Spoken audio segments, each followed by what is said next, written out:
Good morning. On behalf of the National Newspaper Publishers Association, we welcome you to this special edition of Let It Be Known. All this week, Stacy Brown, our national correspondent for the NNPA, is on a well-deserved vacation. And so what we're going to do is rebroadcast some of those special shows that have had a tremendous impact for the Black press, for Black America, and for the world at large. Thank you so much for listening.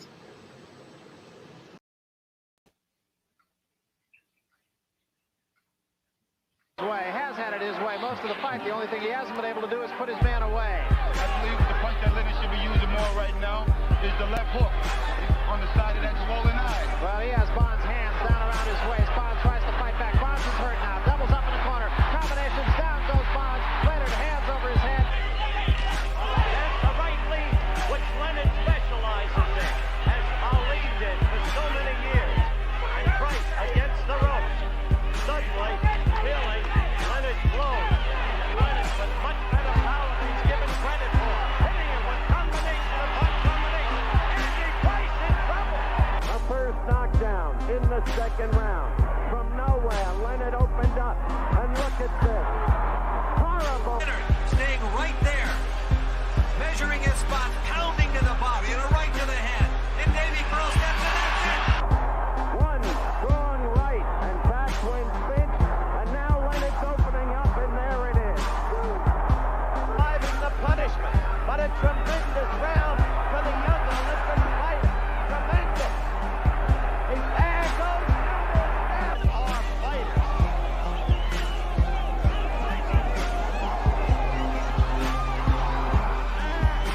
For the skills he's shown, maybe now they won't call Sugar Ray Leonard a height. There it is. He stopped A quick right lead and another chopping right and another. And you see the wobbling leg and down goes Vince. Leonard could do this to him. Now Sugar Ray is just cleaning up on him. 30 seconds left to go in the fifth round. You see Sugar Ray with the shuffle. And Santor holding on at the knees. Off balance, ready to fall to the floor. Only courage keeping him up. Another left hand to the face of Bonds by Sugar Ray Leonard. A flicking right jab is harmless.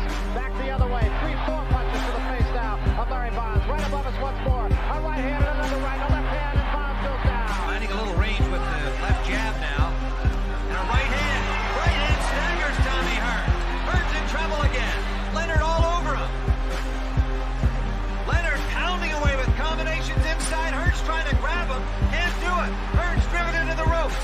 Leonard pounds him right through the ropes.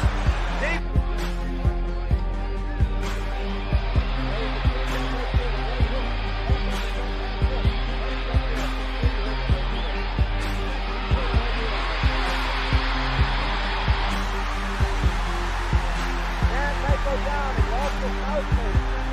100 seconds to go in the round. Leonard is waiting on a down on the back. Just hang on. Hold up.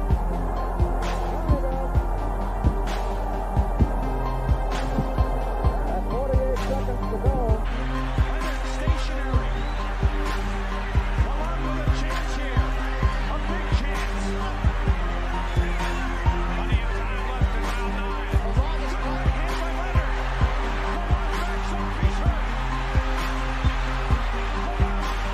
Shake it up. Leonard going for it. He wants to throw.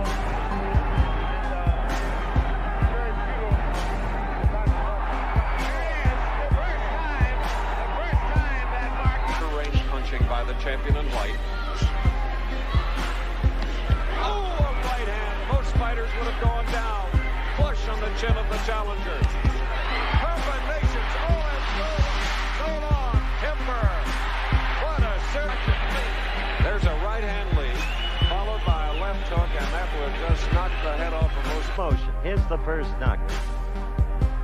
See the left, and he left himself open for that counter right. Worst thing you could. Now here's the second.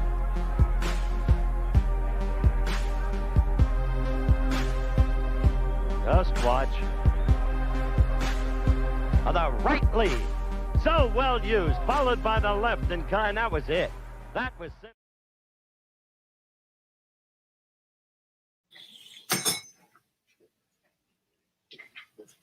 We are live, Black Press Live, with the great Sugar Ray Leonard in my imitation Howard Cosell voice. At the age of 20, Sugar Ray Leonard won his first professional fight. Not only winning his first fight, but he set the stage for a collection of the most memorable fights in all of boxing history. He went on to defeat some of the greatest boxers of the modern era, and these were true contenders, true champions: Wilfred Benitez, Roberto Durán, Tommy Hearns, marvelous Marvin Hagler. During Leonard's 20-year professional career, the champ won world titles in the welterweight division, junior middleweight, super middleweight, light heavyweight, and he was just simply the best at what he did. And in fact, I dare say he is the greatest living fighter of all time, the one and the only Sugar Ray Leonard. Thanks for joining us, Sugar Ray. Stacy, how you doing, man? How are things going for you? I can't complain. I got you on the other side. Listen, it's been 40 years, Ray. 40 years since Duran, and it looks like, Ray, I don't know, are you still in Montreal because time stood still? Because you look like the same guy from 40 years ago. You know, man, I look at those fights sometimes, and I tell you, it takes me back. I can go back so close that I can vividly, clearly see what it felt like, what I saw, what I did, what I should have done. Oh, it was an illustrious career. Well, then let's do that, Ray. Let's go back to Montreal, because this was going to be an amazing challenge for you. It was an amazing challenge for you. The Hands of Stone, Roberto Durán, and prior to that fight, there was a lot of ugliness, a lot of from Duran's side too. I mean, he really got under your skin, it seems like it was hard to do, but he got under your skin, and you decided, Ray, to brawl with this man who never loses a brawl. He taught me. He was a professor. I was a student. Far more experience than I had. Stronger than you. I mean, he's a lightweight. He came from a lightweight, 132. I mean, Duran was so powerful, and he punched with conviction. He hit me so many times, and I thought there was someone else in the ring. I thought it was an magician in the ring. So I looked around and said, who else is in this ring besides the referee? But I tell you what, it taught me a big lesson that you need to keep this stable, keep this solid. Yeah. I want to get back at him because he cursed my wife, he cursed me, and I want to beat him up. And the only way I could beat him up was to stay toe to toe, which was not smart. Yeah, and this was what folks don't realize. When you fought, many of the fights was 15 rounds, and this first fight with Duran was 15 rounds, and it was a slugfest. Yeah, I mean, it was even more than that, Stacy. After that fight, I went back to my room, and the doctor came in there and drew blood from my ears so it wouldn't cauliflower. That was the worst pain. And even then, I contemplated retirement because I said, I can't do this, for long. Just can't do it. I mean, it was a battle. Those punches hurt. Well, fortunately for fight fans everywhere, you didn't retire, because a few months later, you caught up with Roberto Durán in New Orleans, round 2, or fight 2, I should say. Yeah. Going into this fight, Ray, what was the mindset going into it? I know revenge is probably doesn't serve fighters well, right? If that's all you're thinking about. But what went into planning and preparation for the super fight number 2? I took my wife to Hawaii just to get away, because she fainted at the fight. that night. She fainted that night at the fight because she's never seen me get hit so violently. And I wanted to take her away and let her, just cool out. And I was I know I was down the beach running, and some of the fans say, "Hey, Sugar, you could have won that fight if you had boxed him." I kept hearing that over and over and over again. You should have boxed him, right? You should use your hand speed, use this and use that. So I called my business partner, Mike Trainer. I said, "Mike, I want to fight Duran." He said, "Ray, are you on vacation?" I said, "Yeah." He said, "Well, come home. After you come home, we'll talk." I said, "No, I'm coming home tomorrow." That's I cut my vacation short. But I knew I could beat him. But after that physical contact with him, I didn't know if I wanted to. I didn't know if it was a mind thing, mental. Yeah.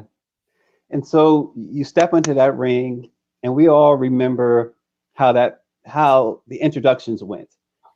But something else went just before the opening bell happened, Ray. And I probably don't have to prompt you too much on it, but something happened that you knew when this happened, there was no way you were going to walk out of that ring a loser.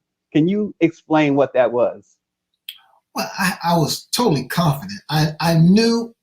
Well, I felt that if I fight my fight, use my hand speed, use my mobility and what have you, I could beat him.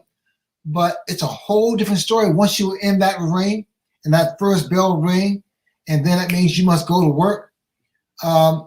Yeah, I mean, you really don't know. You don't know. You feel confident, but when that bell rings, you must show. And what happened, Stacy? Ray Charles sang "America the Beautiful," and so my name is Ray Charles. My mother named me after Ray Charles, and all of a sudden, when he finished singing, he walked over to me, gave me a big hug, and said, "Kick his ass." I said, "Yeah." And I mean, of all the places to meet my namesake, was in one of the most important fights, the biggest fights of my career. Yeah. Beautiful. And so we get to open the bell. We see you doing something different this time than the first time. We see Ray Leonard, Sugar Ray Leonard, as they say, on the bike. We see you dancing.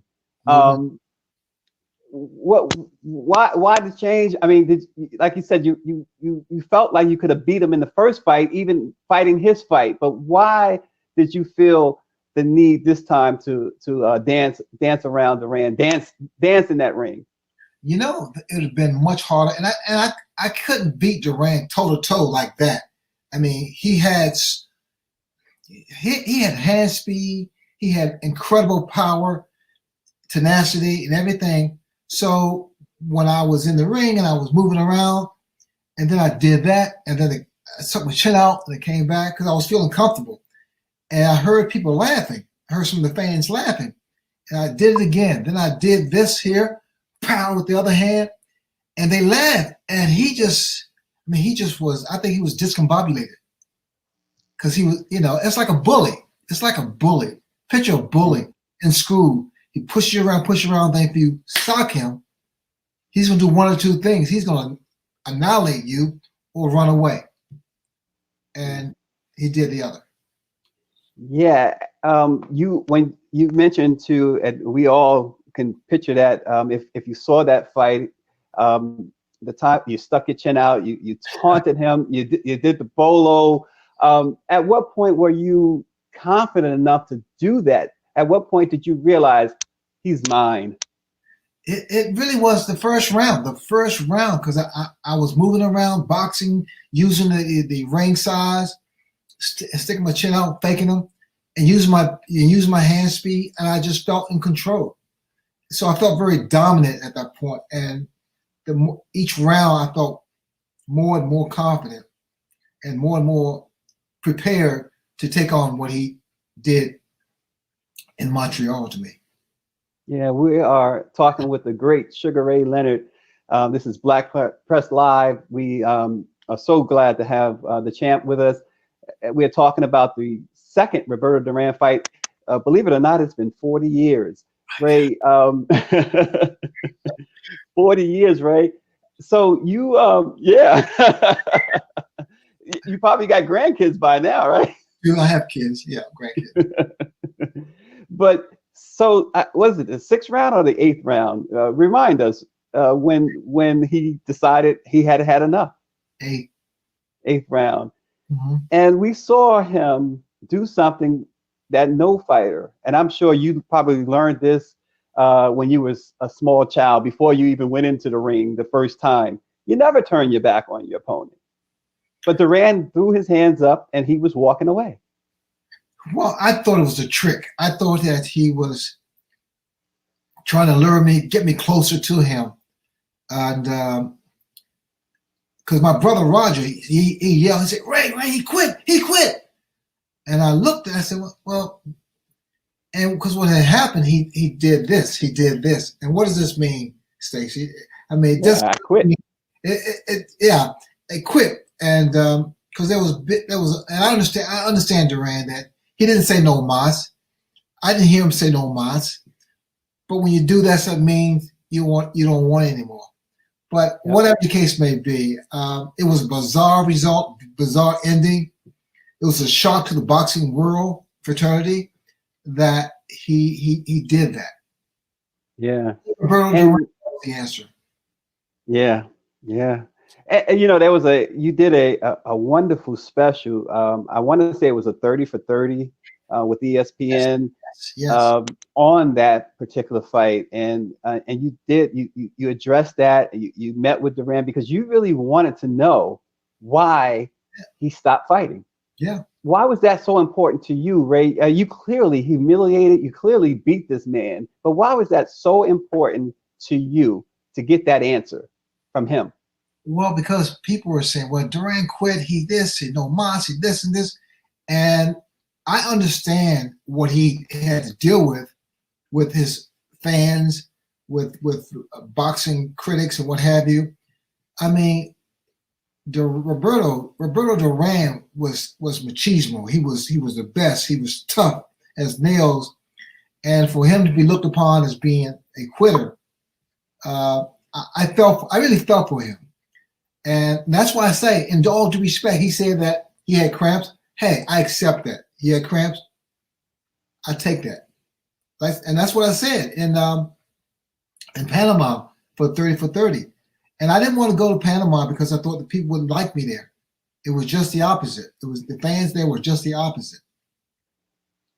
Yeah, Ray, one of the things we always do when we have a guest on, we love to allow their fans to show their love. So I just want to run down a couple for you right quick. Brian Campbell says, Ray never got enough credit for his power.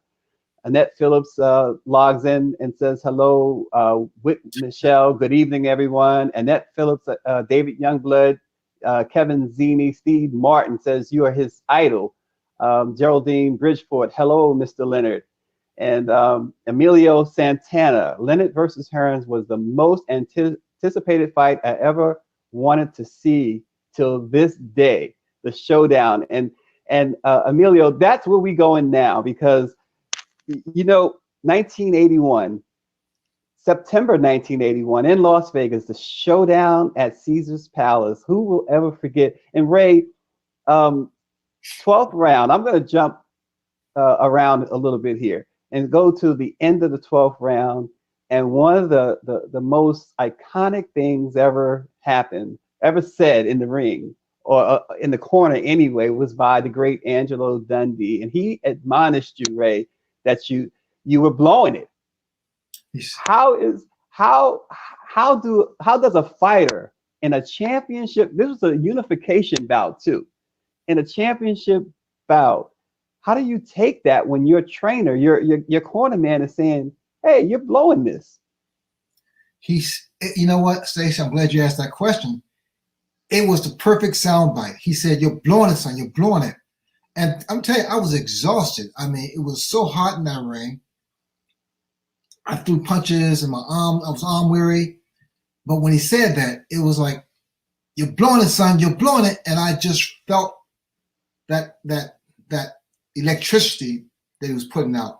He didn't scream. He didn't get yelling. He didn't yell. He said it the right way at the right time. And fighters know. We know when we are losing or behind on points. We're in that ring.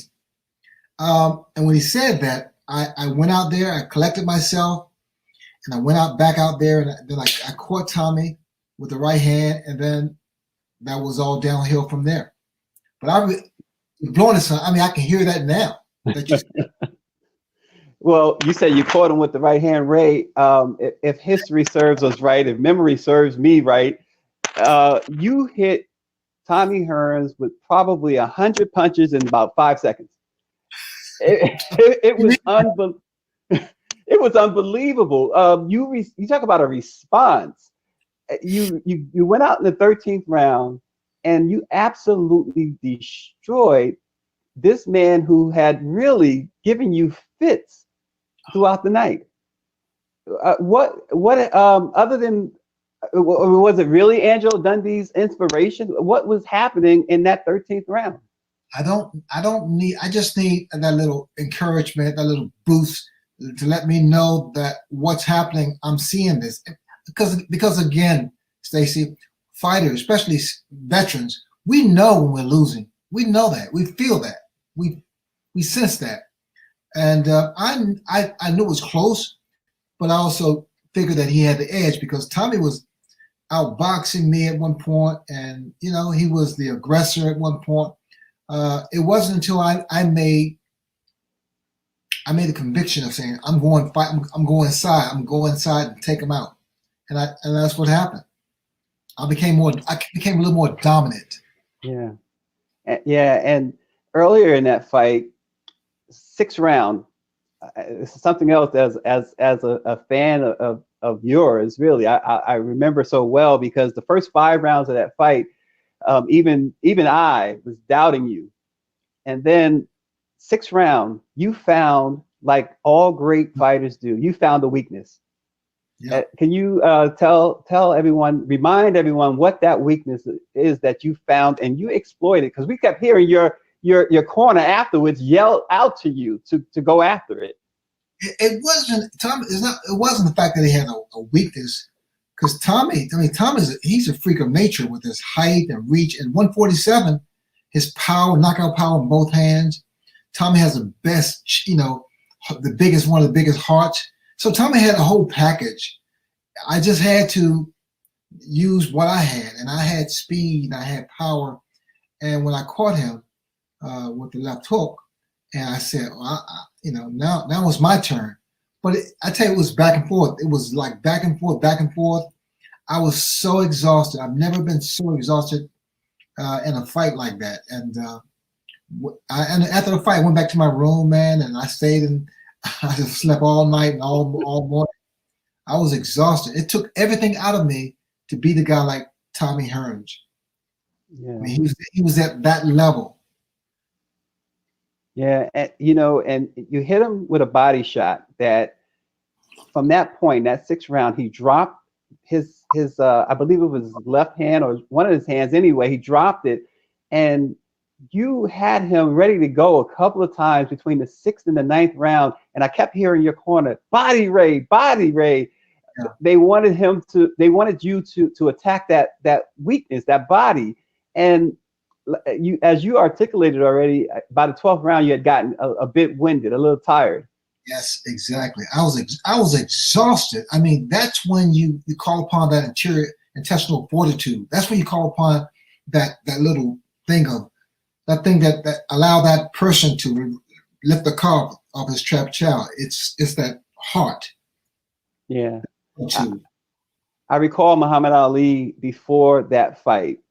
Everybody was weighing in, and of course, what was it? Over 23,000 saw it live, right, at Caesar's Palace, and Muhammad Ali said, Hearns is a puncher, and he's great, but he called you at that stage in your career. He said you were a legend, and coming from the greatest, and I know that you patterned at least some of your career after Ali. But coming from Ali, what did that mean to you? And did that give you any more incentive?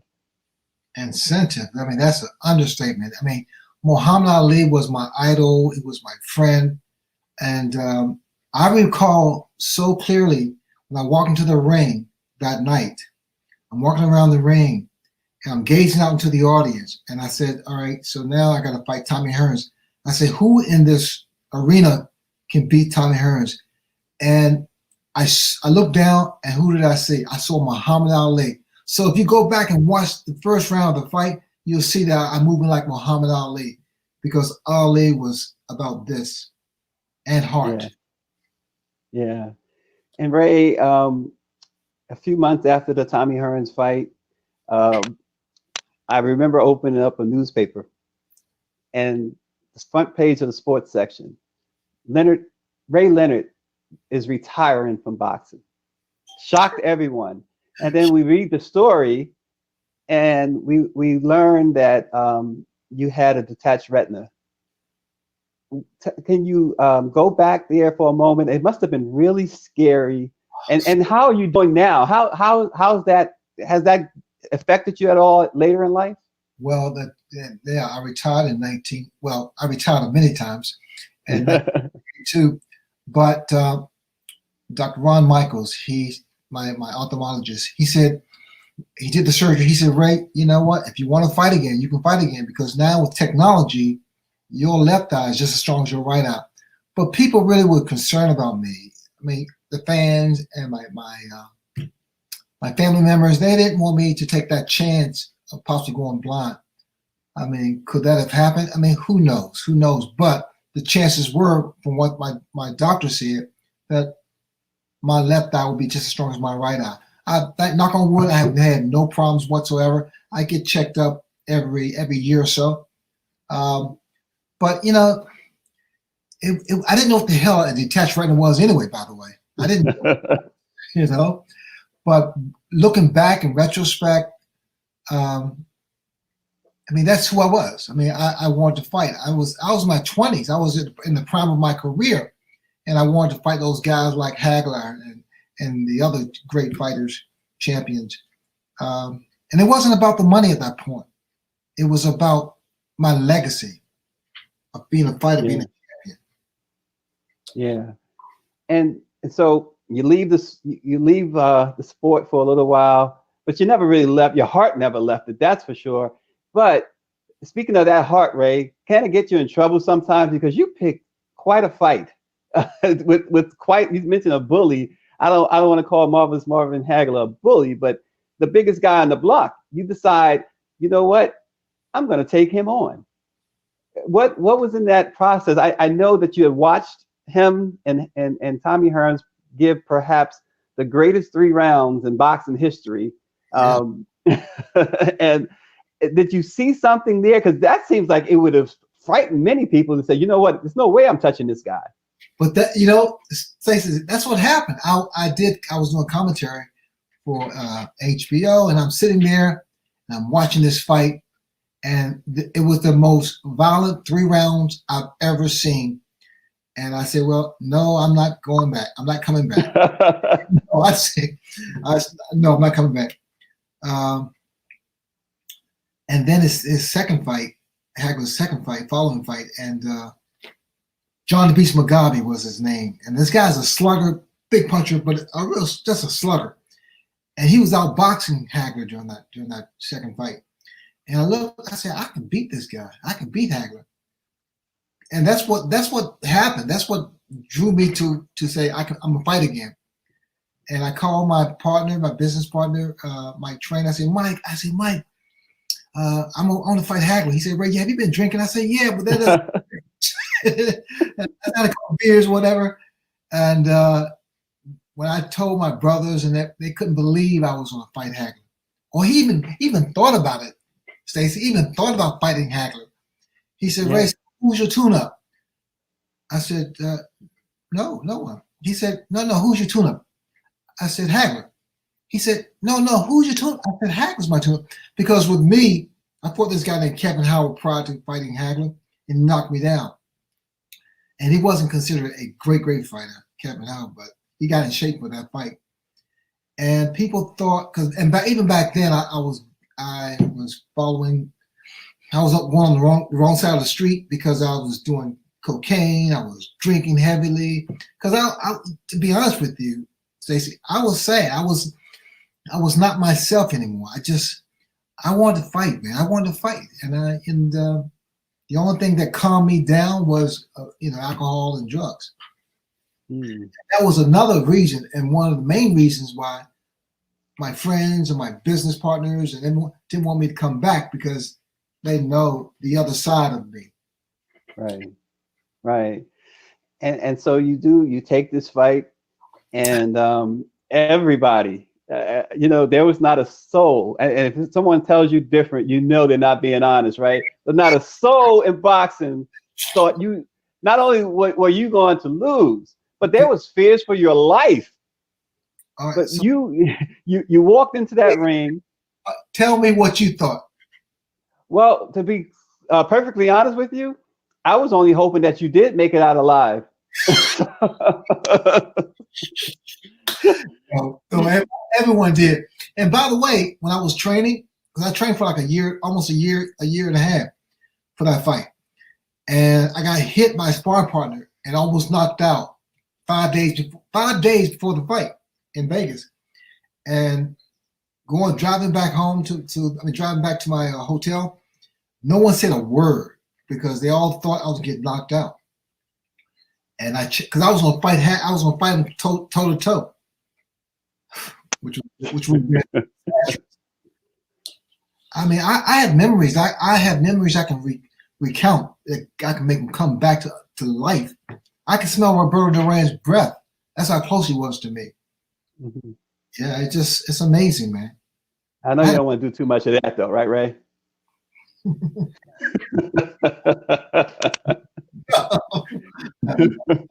But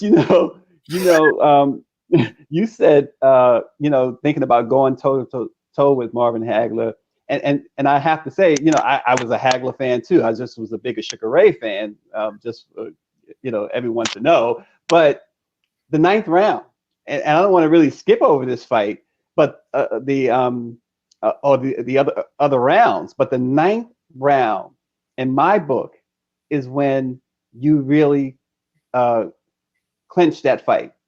And it's not that you won the 9th round. Some people say you didn't win the 9th round or whatever, but you stood toe to toe. And I remember whoever was announcing that fight, it says Ray is fighting off the ropes. He's fighting off the ropes. And you started going toe to toe with marvelous Marvin Hagler. And all I can think of, and I don't know about you, was Hagler Hearns and how that turned out for Tommy Hearns. And there you were. What inspired? What got into you, Ray? This whole fight was based upon me getting to Hagler's head. And real quickly, when we announced that I was going to fight Hagler, I wanted to beat him more mentally. So after the press conferences, before the press conference would end, I would say, guys, this is such a shame that you guys don't give Hagler the respect of a boxer. You just see him as a slugger. Hagler's a very good boxer and this and that. And I kept planting that seed. You're a good boxer, you're a good boxer, you're a good boxer. And what Hagler said the last press conference, we did about 50 press conferences, but the last press conference, he said, I may surprise all of you. I may outbox Ray. I said, I got him.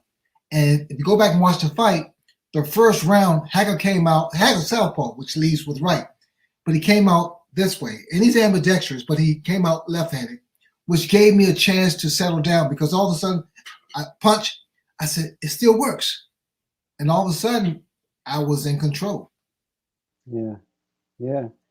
And, Hagler, of course, believed that he won that fight. I was talking to you off camera and telling you about the one judge who had a lot of people thought he was drinking 10-2 in your favor. But I remember, as I said to you off camera, I actually scored it the same way, and I wasn't drinking. So, but did you think, Ray, that it was not that it was easy, but did you think that you would have a more difficult time beating Marvin Hagler than what happened? Stacy, I may not look like it, but I'm gonna tell you something. Muhammad Ali said to me one day, he said, Ray, when I fought Joe Frazier, it was the closest thing to death. I'm like, I didn't understand that. When I fought Hagler, when I fought Hearns, Duran, the first fight, Benitez, Marcos Geraldo, I mean, those fights were so close to death to me because you hang. I mean, you can barely breathe. Your legs are gone. You can barely hold your arms up, and that's when you reach. That's when I say you reach down and create that. Oh man, you bring back so many memories, Stacy. Well, you know, one of the complaints Hagler had before we close out the discussion on Hagler and move on to other greatness. But one of the complaints he had afterwards was that he said, Ray even said to me, "You beat me, Marvin." And when you look at the fight, the video of the fight, at the end, you do go up and say something to Marvin Hagler. And it, go ahead. You know what I said to him? I said, "You're still a champ to me. You're still a champ to me." Did I think I won the fight? I didn't know. It was like close, right? But it's so subjective because they say, well, Ray Hagler was aggressive. Well, but was it effective aggressiveness? Was it effective? And also, before the first bell rung, I told one of my guys, I said, listen to me. Before the bell rings, yell 30 seconds. And what I would do, I would throw a lot of punches. So that's the last thing the judge remembered. Is it wrong? Hey, it worked for me. Well, you know, it was tantamount to, although you didn't knock Hagler out, but I always put it tantamount to Ali Foreman back in Africa in '74, because Ali really got into Foreman's head. He really, and Foreman was the beast. Yeah. Just like Hagler was the beast. Yeah. You know, put it this way: when you judge a fight like that or score a fight like that, whether it's Ali, Frazier, Ali, George Foreman, me, and Hagler or Hearns, it's so subjective because it depends on how you see the fight. You know, like what is it? Is it effective? I mean, you know what? Hagler has his fans, and rightfully so. They have the right to say Hagler won that fight because he's a champion. And back in the day, they used to say you got to knock a champion down or out or something like to win the fight. But you know, I love Marvin. He may not think so. I respect him. I give him his props, and he deserved everything he gets and more. Yeah. You know, I don't want to again neglect the many fans who are tuning in. Emilio Santana, going back to the Hearns fight, he says, "I begged my dad for $20 to see that fight on closed circuit TV. I was 12."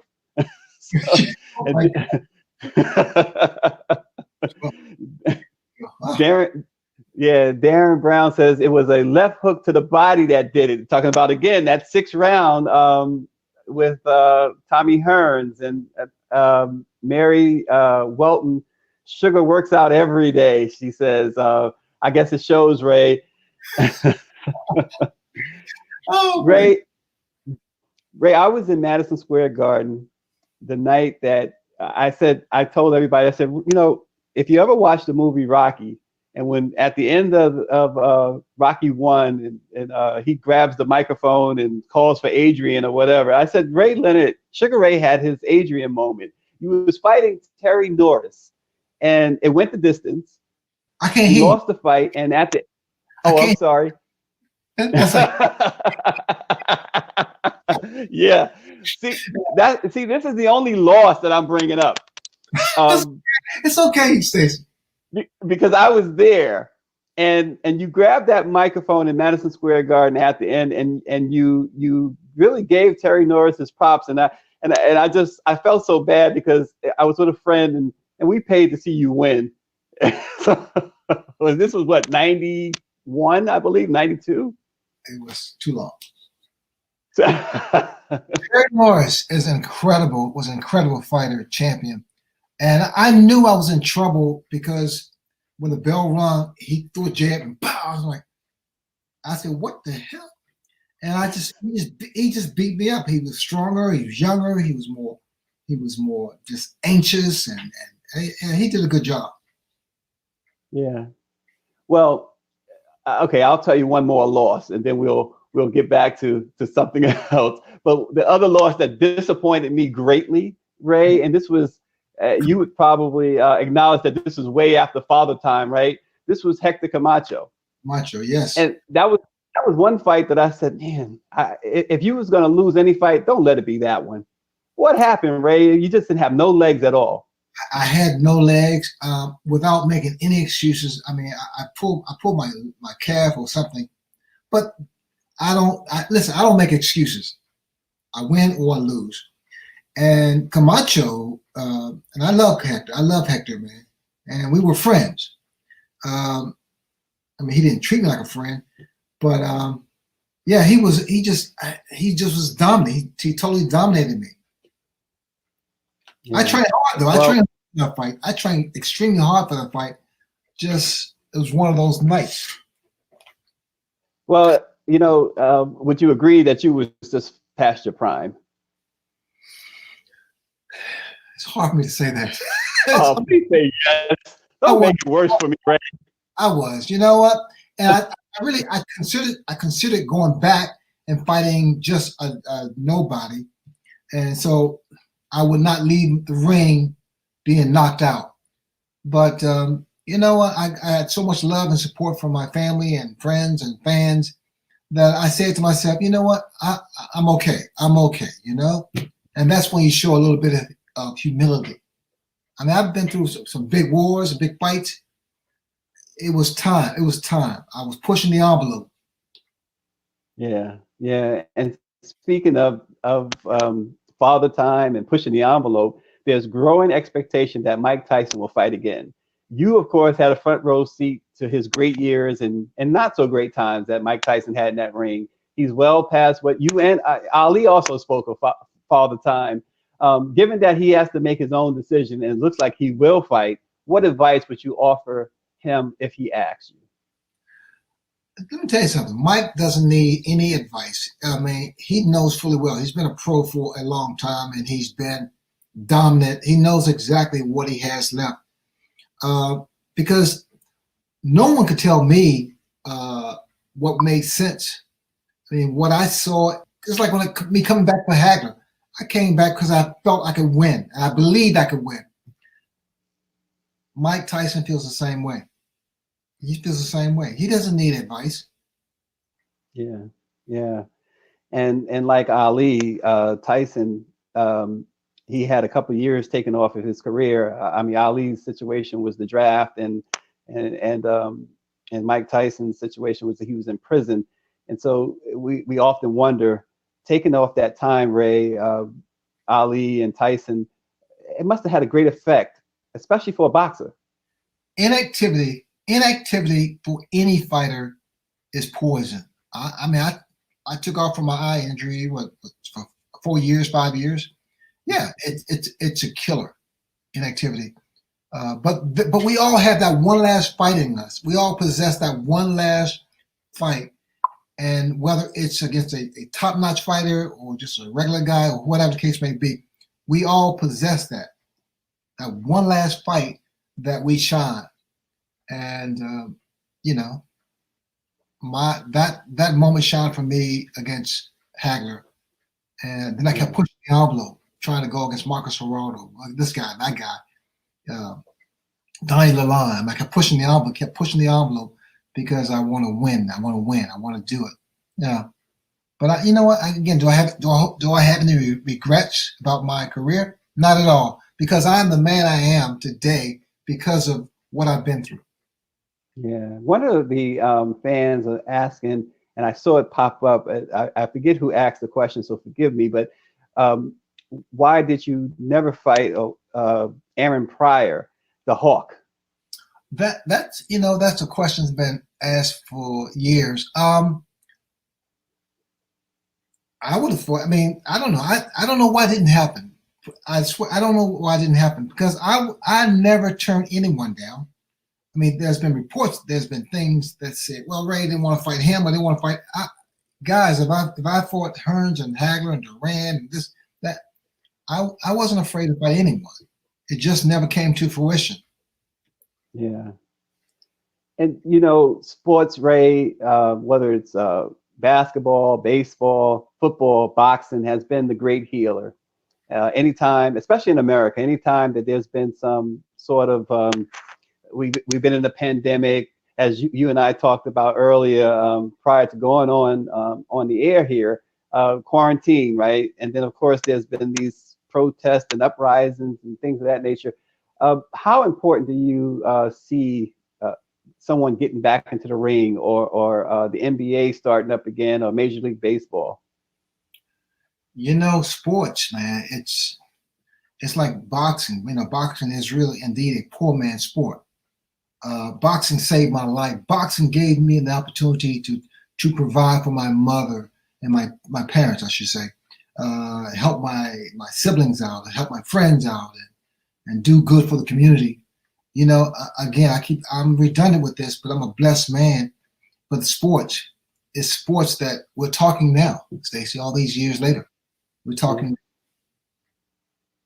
Yeah. You go back, you just mentioned about what it did for you and your family. And I know that you turned pro in part, maybe even in large part, to support your family because of some financial difficulties. Yes, I won the Olympics back in 1976. I came home with the intentions of going to the University of Maryland because I wanted to further my education and get a good job. I got home. I had no intentions of turning professional because I've heard horrible stories about fighters being taken advantage of financially. So I got home and my father went into a coma. We had no money. My mom's crying, my siblings crying, I'm crying. And I asked my mentor, Jenks Morton, I said, Jenks, how do I make fast money? He said, turn pro. I didn't give it a second thought, Stacy. I turned pro, but I had good people around me, like Mike Trainer. I had very, very good people around me, and I promoted myself from day one. And I made the right decision to take care of my parents before, like my father passed away a couple years ago. And my mom is still she's a feisty 91-year-old. So, life was challenging, scary, but life is beautiful. Life is what you make it. Mm-hmm. Yeah, and it's interesting too. You mentioned too about knowing that fighters have been taken advantage of. You made a lot of money, Ray, in your career, and that's because of your greatness, really. But what advice would you give these young fighters today when it comes to handling their money? Because it seems like you've done well. You have foundations, and which is one of the things I wanted to talk to you about too. You're doing a lot of great work. Well, there is no one way of being successful and maintaining success. You just gotta, again, I said it before, humble, humility, and when you do win, and when you do accomplish things financially or whatever the case may be, you reciprocate. You try to help others out. I'm not saying just give money like that. I mean, just give them your time, because time is valuable. I pray every day. I used to pray before the fight. I didn't pray to win. I prayed no one got hurt. I prayed no one got hurt. So, you know, my mother and father always said, don't forget where you came from. Don't forget where you came from. And that has stuck with me and for so long, and even now. One of the fans was writing about the Contender, Ray, asking, will there be another one? They really, the show inspired a lot of people, is what this individual is saying. I love that show. I love the Contender, and in the process now working on another show similar to that. I can't say, I'm not at liberty to say. Just keep it going. Ray is leaving us with a tease. And he's teasing us here. It's just not right. Ray, you mentioned Muhammad Ali being your idol. When you first met Ali, what was that like? Oh man, I know the first time I met Muhammad Ali, it was in passing quickly and everything, but he always had time for me. And I went to his home. I mean, he was my idol. I mean, he was bigger than boxing. He gave me so much inspiration, and I remember he always told me, he said, you know, Ray, sign your own checks and this. He always gave me knowledge. He always gave me advice, and you know what? And that's why I'm here today talking to you. Yeah. Well, we appreciate that. We are talking again with the great Sugar Ray Leonard. Ray, UFC, that Ultimate Fighting has emerged as more popular even than boxing. Why do you think that is? And will boxing ever? Do you foresee boxing ever returning to its glory days, if you will? Glory days. Boxing will always survive. Boxing takes black eyes, but it will always survive. And you know, you have incredible fighters. Floyd Mayweather Jr. When I met Floyd, I don't know, he's probably like 18, 19, maybe 20. And we were on a plane together, and I said, "You're going to be something special one day, young man. I said, you're going to be special one day." And I mean, you know, by the way, I fought his father. Yeah, you did. I was going to say that. I beat him up. Anyway. Wow. I saw something special in Floyd. I always watched him and I always like looked at him like, here's a guy who's going to shine, and he's done that. Yeah, undefeated, right? Undefeated, yeah. You is there any regrets, Ray? You mentioned a couple of fights. Well, I mentioned a couple of fights you lost. I don't think you were going there, but any regrets that you did have to suffer a couple of maybe some unnecessary losses? You know, that's a very good question too, Stacy. But no, I don't. You know, I want to say, you know, the ego in me want to say, yeah, I regret coming back against Camacho. I regret coming against Terry Norris, and you know, that kind of thing. But I'm not. I'm not. You know, if there's one fight that I think has a chance of coming to fruition, is a fight with you. Well, listen, call my people, okay? I won't be so in a rush, though. I will tell you that much. It'll be a long negotiation. Your grandchildren will have kids by that time. I'm gonna tell you right now. But I will take a down payment for it, though.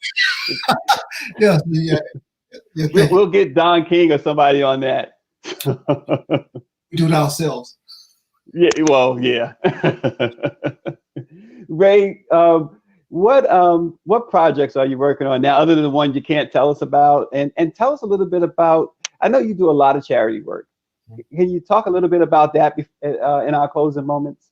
Yeah, my wife and I started the Sugar Ray Leonard Foundation, and what it is, we raise awareness and raise funds for JDRF and for the Sugar Ray Leonard Foundation, Children's Hospital Los Angeles. It's all about raising awareness and raising funds that goes towards research to one day knock out diabetes. My father had diabetes. Some of my friends, either they or their kids are diabetic. You know, again, I like to reciprocate. I like to give back, and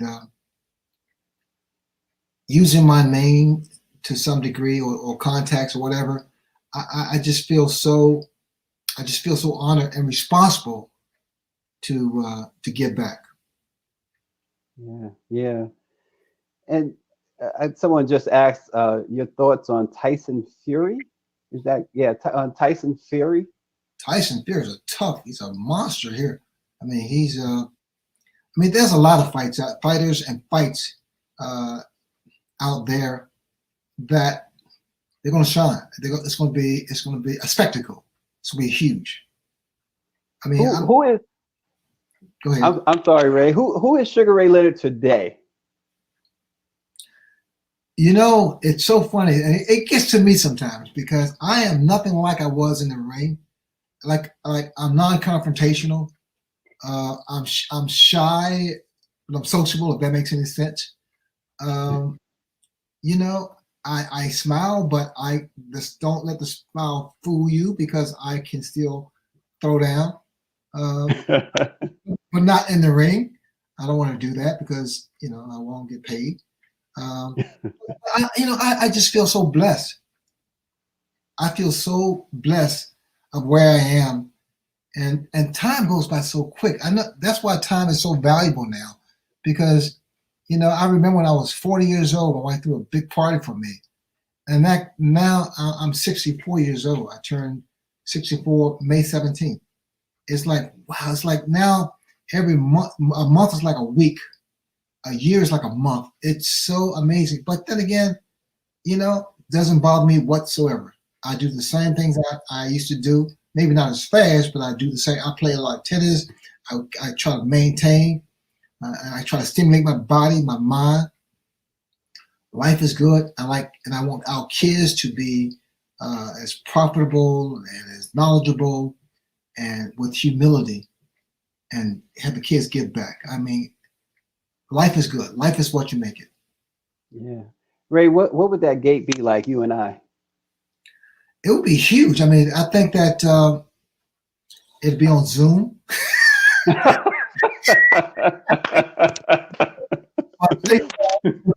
See, my name is Sugar Ray Leonard, right? Sugar Ray. But what will your name? What will your ring name be? Well, see, Ray, I'm going to tell you something. Huh? It can't be Sugar. Well, see, I had this, my oldest brother's watching, right? And he's about your age, and he used to call me Sugar Bear. So you'd have Sugar Bear versus Sugar Ray. That's not going to make. Well, see, then I have to knock you out early. Okay. So how Ali carried what was it Ernie Terrell, I think, and so how long would you carry me? How much time you have? No, Ray, I think I can do a couple of rounds, but if I can't dispatch of you within 2, then I'm dead meat. You're going crazy here. How old are you? 52, Ray. What? 52. Let's talk, okay? Ray, you call, you're gonna get a voicemail that says in a different language, he don't live here. Someone said, who was my hardest puncher? Yes. Douglas. Roberto Durán, the first fight, hit me so hard. I mean, I thought it was someone else in the ring. Tommy never hurt me in the first fight, but the second fight, he knocked me down a couple of times and he hit me hard. Marcos Geraldo, Don Lalonde. I mean, there was my second professional fight, Willie Fireball Rodriguez in Baltimore, hit me, hurt me. I mean, wow, it was Internal Revenue hit me hard. Ray, were you ever surprised in the other way that you thought somebody was going to be a lot tougher in the ring, and you got in the ring with them, and it was almost a cakewalk? That occurs because Andy the Hawk Price was a fight that most boxing authorities thought I was moving too fast because he was a very good fighter, one of the top contenders, and I stopped him in the first round because I caught him in the first round. But yeah, there were fighters that were quite dominant. Did you ever feel Ray, did you ever feel compelled to apologize to Davey Boy Green? I mean, because the way you beat him like he stole something, and then, I mean, come on. And he's one of my best friends, David. You know what happened? Because in the ring, I mean, I couldn't get up for the fight because I was such a heavy favorite. And when I got into the ring, I was concerned because I didn't have that, I don't know, that drive. He wasn't, because I was considered such a heavy favorite.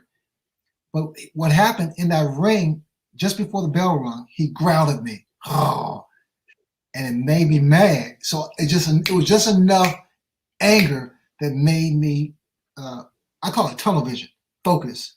And I kept tunnel vision, and I caught him. You remember that? You remember that? Absolutely. Like I said, you owe somebody in his family an apology. That was one of my early on best fights. Yeah. And I know we only got a couple of minutes left, but Ray, I watched, and I'm sure you obviously watched, and everybody watched Ray Mancini and Dooku Kim. Oh my. And, yeah. What did that do for the sport? What did that do to you as a fighter? And for those who don't know what we're talking about, this was a situation where Ray Mancini fought Dooku Kim. It was looking to be a great fight, but Dooku Kim suffered injuries in that fight that led to his death. What did that do to you as a fighter? You were in your prime. You were the champ. It was. I could not comprehend what had taken place. When he was hit, and Dooku Kim took a lot of shots, and he threw his own shots too. And when the fight was stopped because he was gone, he was knocked out, and to hear that he passed away, it's hard to describe. It's hard for me to articulate because I didn't see myself. I never saw myself experiencing anything like that. But things do happen. They can happen. Wow, man! You see, I'm lost for words. I don't. Yeah. I'm trying to take myself back to that moment. Again, I called that fight for HBO, and it was a weird thing. The next morning, finding out that he passed away. It took a lot. Wow. Yeah. It was a lot. Even as a spectator, it was hard to see that. I got to ask you this other question, Ray. Somebody just asked, and it's a great question. Wilfred Benitez, why no rematch? Emilio Santana asked. No. Wilfred was champion at tender age of 17. He was that good. And when we fought, I had to use every ounce of my heart, of my talent, the stamina. Because it ended in the 15th round. I was so exhausted. In fact, I went to the hospital that night for dehydration. It was because I wanted a little bit more than he did. And then I saw him a month or 2 years, a year later, in Puerto Rico, and I went to visit him because I heard he was sick. I went to see him at the hospital and with his mother. And I remember walking into the hospital, and I saw him in a wheelchair. And then for some reason, they put on the Fight I'll Fight. And he sat and watched. He was very, very quiet. And he touched me. He said, "I didn't train for this fight." I said, "Thank you." He was that talented. He was amazing, just amazing, a technician, boxing technician. Yeah. You're right. He was 17 when he won the title. He was something else. That fight was amazing because it was in the it was a weird in the sense that you knocked him out just almost before the bell rang to end the fight. Yeah, I threw so many punches and I missed so many punches. Really, that fight there took me to the limit, just like with Tommy Hearns, like Hagler and Duran. It took me to the limit. Wow, he was just one of the top-notch guys. He's not mentioned in the top four, but he's not mentioned with Hagler and me and Duran and Tommy Hearns because he never beat any of us.